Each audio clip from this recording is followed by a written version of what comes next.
কি করছো এখন? টুলু আমি এখন পকোড়া বানাচ্ছি। পকোড়া? পকোড়া এটা হয়েছে। চিকেনের সাইজ কত গ্রাম আছে? 10 গ্রাম। ছোট্ট ছোট্ট চিকেন করে, এরকম চিকেন করে। বন্ধুরা খাবে তো চলে আসো।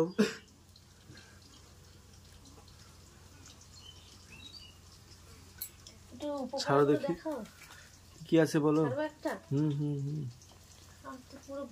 মিডিলে ছেড়ে দাও, মিডিলে ছেড়ে দাও একটা। আচ্ছা, এটা আমাদের এক প্লেট নেমে গেছে, মানে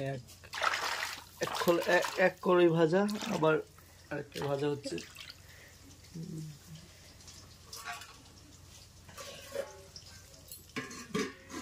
বন্ধ করছি নাকি? একটা খেয়ে দেখি।